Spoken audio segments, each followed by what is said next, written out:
yourself, just your name and like what form of art you do, and just like whatever you feel is necessary to introduce yourself. My name is Jay Critchley. I'm from Provincetown, Massachusetts, at the tip of Cape Cod. And my work kind of encompasses just about everything. I used to say that I do everything but painting, but then I actually did a painting. So one word I've been using lately is I'm a locally sourced artist, because I work a lot with the materiality of place, the land, what's on the land, and our relationship to the land, wherever I am. Great. And if you could talk through the thinking behind the events held in connection with the show, and what was your favorite? Well, it's really exciting to be here at Montserrat College of Art and have this opportunity to show my new work. I've been working with the idea of democracy of the land for a long time, and it's about who owns the land, who has rights to the land and the air and the water, and also looking at the effects of and the influence of corporations in control of not just the land, but of our public discourse, and also politically what's going on with all the tech billionaires running things. So I've been working with this idea of the idea of what is a corporation, and I've become a corporation. So the name of the show is Democracy of the Land Incorporated, FLAGrancy. And so I'm looking at the history of fossil fuels that goes back to John D. Rockefeller, who was a billionaire in the late 1890s. And he created this monopoly called Standard Oil. So I was looking at the beginnings of the fossil fuel industry and how it's completely taken over the country.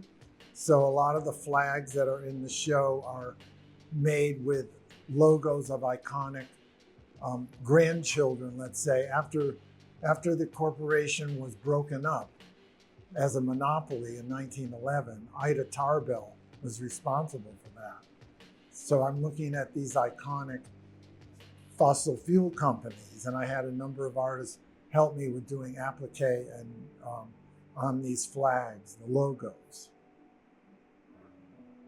And how do you build your sense of humor into your work, and how does that affect and modify the final result? Well, if you don't get that life is totally ironic, then I think you're missing something. So I don't build humor into my work. I guess it's built into me, I guess, because the way it comes out, there seems to be a humor element to it, yes. And I think for a lot of us, we're so like immune, we're so like dumbed down by all the imagery and all of the glut of information. I think that if you can get below that with a laugh or a smile or something, the idea is to get below the surface in a subliminal way and communicate on that level. What's something you know now that you wish that you could have learned as a younger artist? Well, I was always the artist in the family, but it was never a practical thing for me to go to art school. I need to do something practical. So I didn't become consciously an adult artist till I was 33 years old. So I think of myself as a born again artist, like I found my voice, my rebirth at 33. I think it was, for me, I think it was a good way to become an artist, because it allowed me to experience a lot of things and go through a lot of issues and problems and life, and before I realized I was an artist. And that took a while. My first project, I encrusted a car with sand and put it in the parking lot in Provincetown. And people were asking me, "Are you an artist?" I'm like, "I don't know. I mean, does it matter?"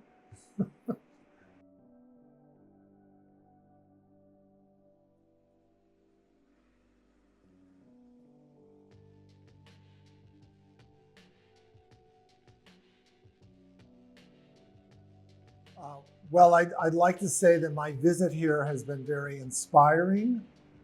Meeting the students and experiencing the passion that you have and the inspired way that you're working here. It's a really important community, especially with what's going on in the tumultuous world that we're in, that we're facing every day. So thank you for being here.